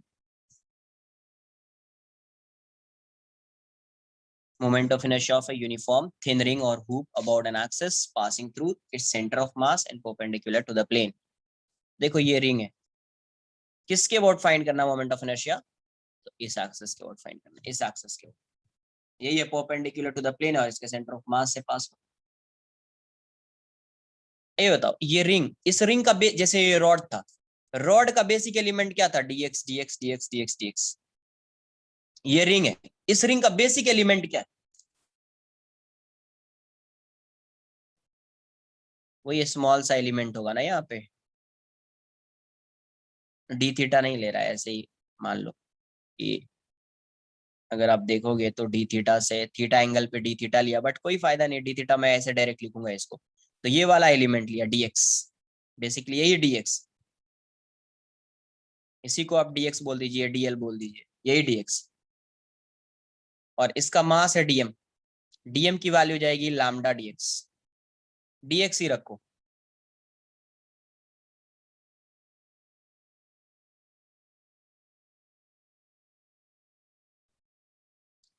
या थीटा के टर्म्स में लिखना चाह रहे तो वो भी लिख सकते हैं, बट ज्यादा बेटर है dx, ऐसे ही रखो, dm रखो ना,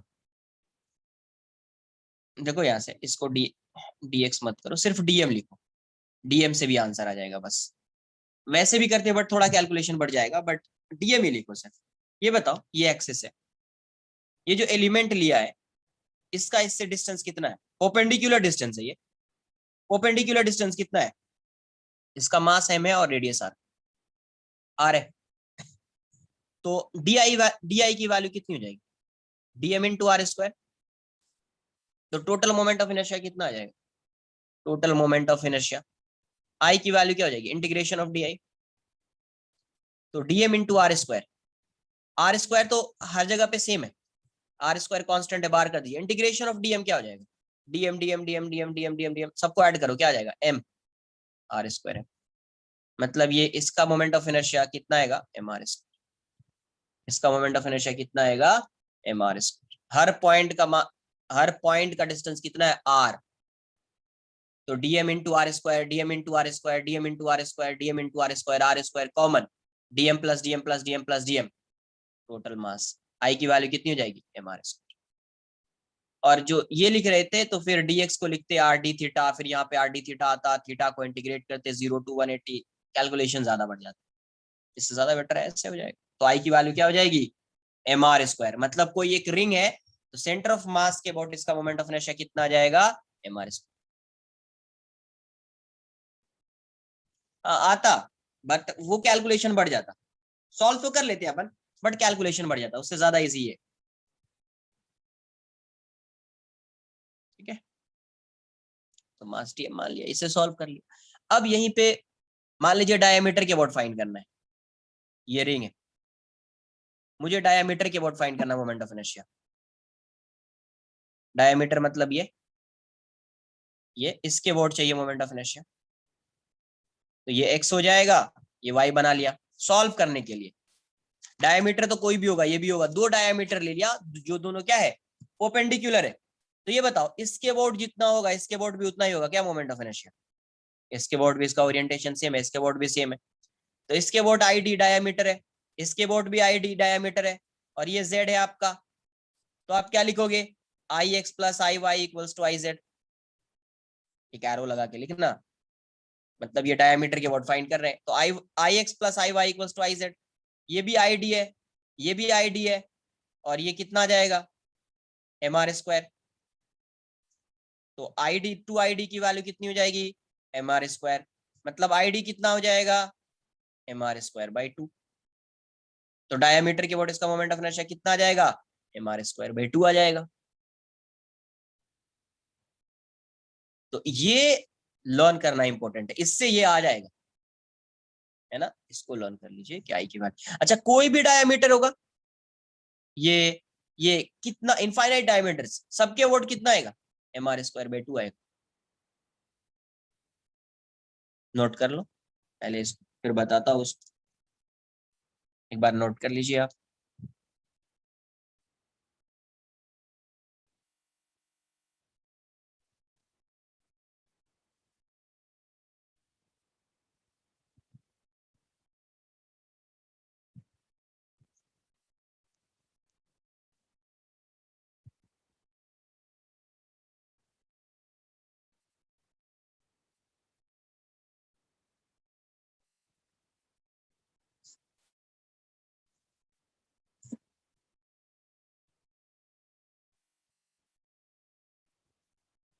ये क्या है, एम आई अबाउट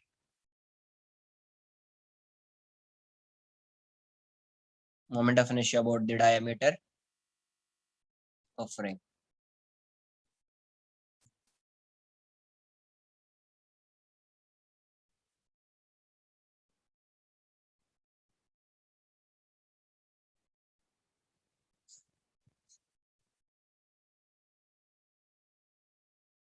ये क्या है, रिंग है, डिस्क मत समझ लेना, ये रिंग है।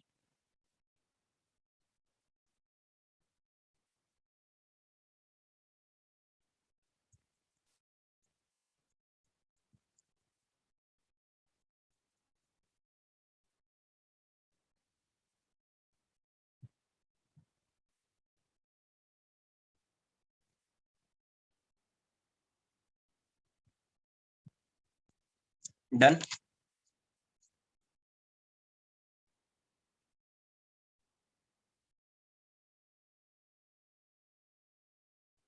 नोट कर लीजिए।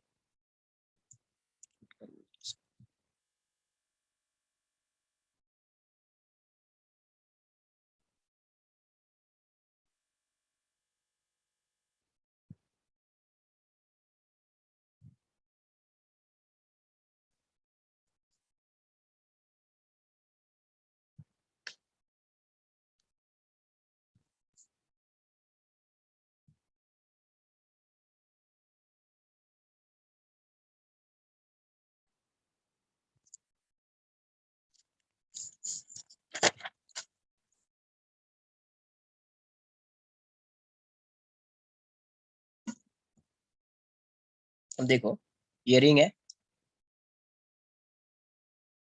तो अगर कोई डायगोनल ऐसा ड्रॉ कर बना लेता और इसके दूसरा परपेंडिकुलर हो जाता, तो भी इसके वोट कितना आता, ये I Z equals to I D plus I D, तो फिर से इसके वोट कितना आ जाता, M R square by two ही होता। इसके वोट भी क्या आता, M R square by two है। तो मतलब कोई भी आप डायगोनल डायमीटर बना लीजिए, उसके वोट क्या आएगा, M R square by two ही। एक एग्जाम्पल है, आंसर करना है इसका। ये ऐसा है, एक एक्सिस ऐसा है, इसी प्लेन में परपेंडिकुलर होता और डॉट बनाता मैं, टेंजेंशियल टू द सरफेस, है ना, और ये क्या है, this axis line the plane of body या ring.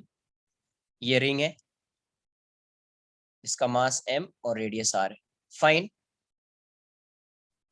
The radius of gyration या जायरेशन, जो पढ़ना आप पढ़िए, radius of gyration about the given axis of rotation, given AOR of a ring about given axis of rotation, about the given AOR. इस axis of rotation के about बताना है आपको इसका radius of gyration या gyration. तो radius of gyration find करने के लिए क्या फाइंड करना पड़ेगा? पहले मोमेंट ऑफ इनर्शिया, उसको किससे इक्वेट करना पड़ेगा? mk². किससे इक्वेट करना पड़ेगा? mk². तो पहले आपको इसके about moment of inertia find करना पड़ेगा, इस एक्सिस के अबाउट.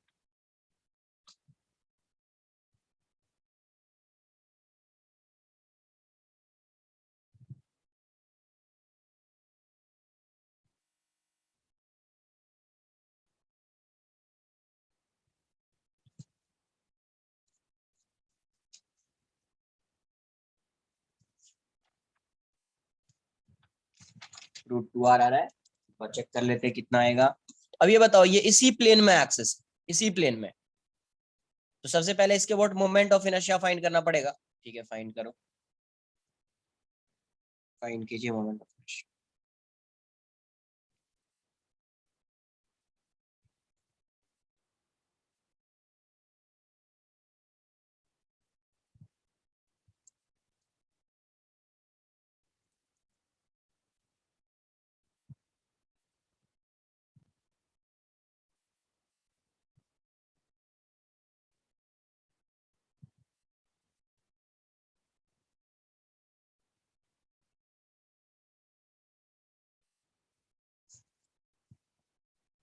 देखिए यहाँ से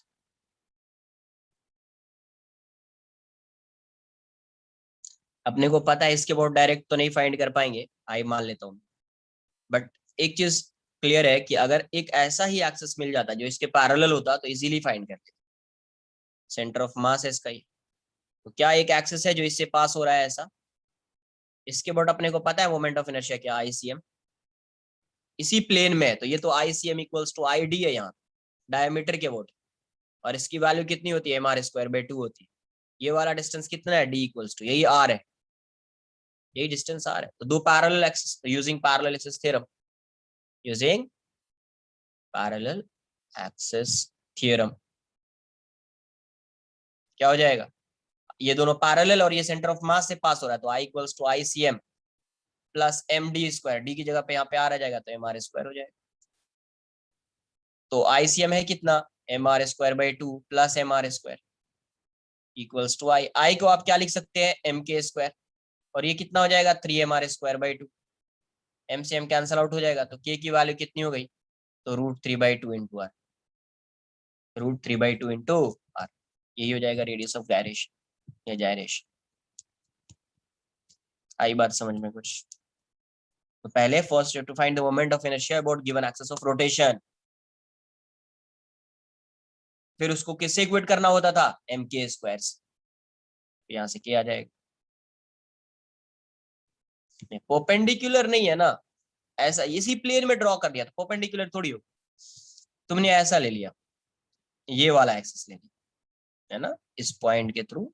अभी वही क्वेश्चन एक कर लेते, इस पे वो भी कर लेते.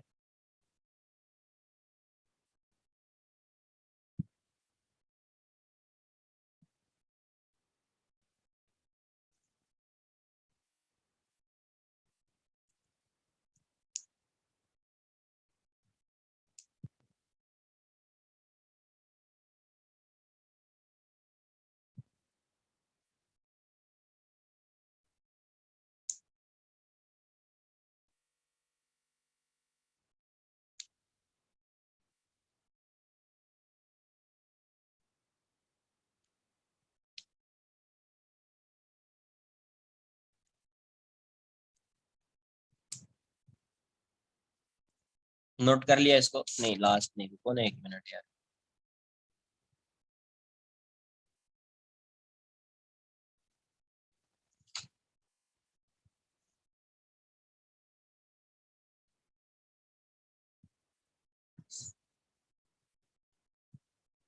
ये रिंग है और ये एक्सेस यहाँ से पास हो रहा है, इसके अबाउट फाइंड करना है. ये क्या है? Ring, mass m, radius r.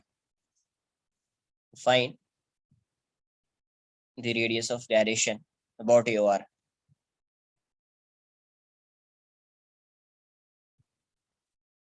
About AOR.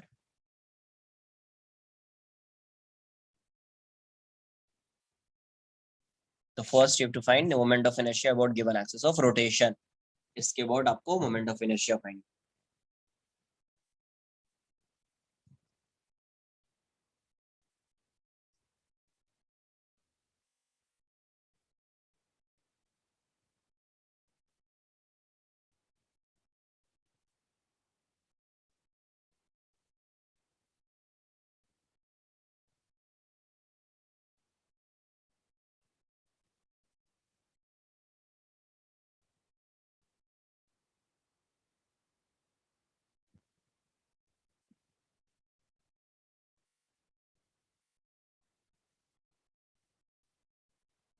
तो क्या करना पड़ेगा अपने को, एक ऐसा ही एक्सिस देखना पड़ेगा जो ऐसा इस प्लेन के परपेंडिकुलर है, डॉट मतलब प्लेन के परपेंडिकुलर। तो यहाँ पे एक एक्सिस है जो सेंटर ऑफ मास से पास हो रहा है, और ये वाला डिस्टेंस कितना है r। तो ये एक्सिस भी ऐसा है और ये एक्सिस भी ऐसा है, दोनों पैरेलल है और ये सेंटर ऑफ मास से पास हो रहे थे। इसके बोर्ड आई मान लेते, तो आई की वैल्यू क्या हो जाएगी, I C M plus M R square. और आई क्या लिखेंगे अपन, एम के स्क्वायर। सेंटर ऑफ मास से जो एक्सिस पास हो रहा है ये परपेंडिकुलर टू द प्लेन है। अभी वाला जो एक्सिस जो सेंटर ऑफ मास से पास हो रहा है वो क्या है, परपेंडिकुलर टू द प्लेन है। तो यहाँ पे आई सी एम क्या हो जाएगा, एम आर स्क्वायर। इसके बोर्ड क्या होता है, moment of inertia M R square plus M R square. तो यहाँ से ये वैल्यू कितनी हो जाएगी, एम के square equals to 2 M R square. M से एम कैंसल आउट हो जाएगा, देयरफॉर के इक्वल्स टू रूट 2 आर। के की वैल्यू कितनी हो जाएगी, रूट 2 आर। अब मान लीजिए सेमी सर्कुलर है, कैसा भी रिंग है, ऐसा है, सेमी सर्कुलर नहीं है, कुछ आर्क दिया हुआ है इसका, और इसका सेंटर यहाँ पे, इसका सेंटर कहाँ पे है, यहाँ पे, ये एंगल थीटा है और इसका रेडियस दिया हुआ आर। और जो भी आर्क है ये सर्कुलर आर्क है, सर्कुलर आर्क है ना। तो जो भी आर्क है इसका मास एम, मास क्या गिवन है, एम। इस आर्क का मास एम।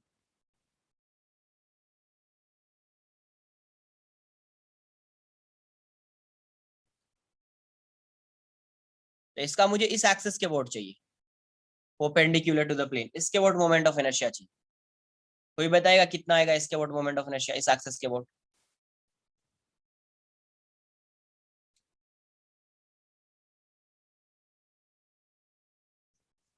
तो फिर से क्या करेंगे कि स्मॉल सा एलिमेंट लो डीएम, ये एलिमेंट लिया, इसका मास क्या है, डीएम।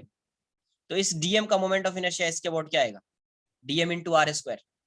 तो डी आई की वैल्यू फिर से क्या दिख रही है, DM into R square. Total moment of inertia find करना है, तो DM into R square, DM into R square, DM into R square, DM into R square. तो टोटल एम आई कितना हो जाएगा, आई इक्वल्स टू, तो ये हो जाएगा डी आई, तो ये हो जाएगा डीएम इंटू आर स्क्वायर। तो आर स्क्वायर बाहर ले लीजिए, ये हो जाएगा डीएम। तो फिर से आंसर क्या आ जाएगा, एम आर स्क्वायर। पहले भी यही होता था, अभी भी यही होगा। इसका मतलब है आप क्या करो, रिंग को कहीं से भी कट कर दो, जो भी रिमेनिंग पार्ट है उसका moment of inertia same axis of rotation के अबाउट क्या आ जाएगा, जो भी मास होगा into R square, mass into R square. मतलब मोमेंट ऑफ इनर्शिया चेंज नहीं होगा।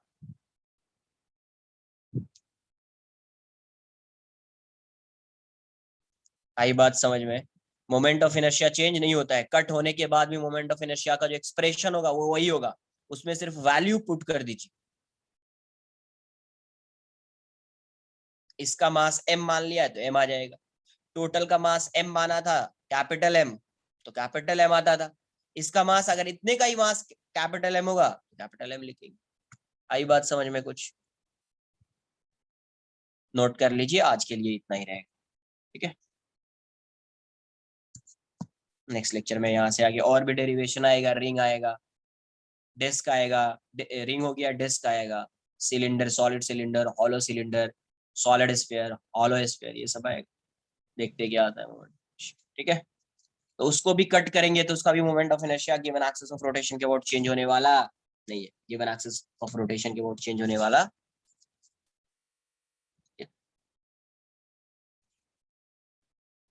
हर जगह एप्लीकेबल होगा, हर जगह। वैसे ही मेथड हर जगह होगा ना फाइंड करने के लिए।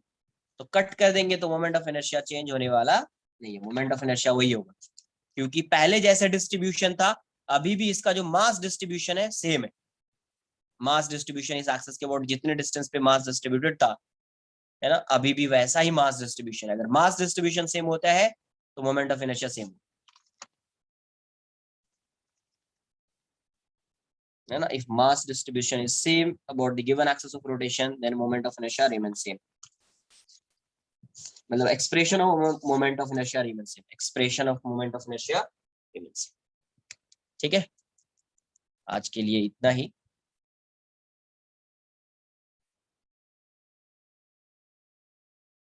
Bye bye. नेक्स्ट लेक्चर में इससे आगे कंटिन्यू करेंगे। तुम्हारा सैटरडे को भी लेक्चर है, सैटरडे को भी है, संडे को भी। तो सैटरडे को डाउट अपन डिस्कस करेंगे, एक्सरसाइज 4 कोलिजन वाला पार्ट, सेंटर ऑफ मास। ठीक है, संडे को नहीं है क्या? अरे क्या है फिर, मुझे तो लग रहा था संडे को है शायद। एक मिनट डिस्कस कर लेता हूँ, देख लेता हूँ मैं, एक बार देख लेता हूँ, मैं अपना टाइम टेबल देख लेता हूँ। संडे को नहीं होगा, संडे को तो है यार, देखो दिखा रहा हूँ मैं। हाँ ठीक है, जा सकते हो। ये क्या है, संडे ही है ना, 21 मार्च संडे। तुम्हारा ही है ना, centre of mass and collision support 10 AM to इतना। सैटरडे को भी है ना। एनबी सपोर्ट और एनए सपोर्ट डिफरेंट है क्या? एनबी सपोर्ट लिखा हुआ है शायद, तब डिफरेंट होगा ना। एनबी, हाँ हो सकता है तब। यस यस, बट उसका भी सेंटर ऑफ मास ही है। ठीक है, तब तब अगर ऐसा होगा तो हाँ ठीक है, कोई नहीं, देख लेते। हम्म, तो किसी दिन एक दिन डाउट लेक्चर तो होना चाहिए ना यार, सेंटर ऑफ मास का वो एक्सरसाइज 4 बचा है यार। एक्सरसाइज 4 तो अभी सेंटर ऑफ मास है ही। किसी दिन एक दिन अगर फ्री हो तो बोलो यार, उसको डिस्कस करते हैं अपन।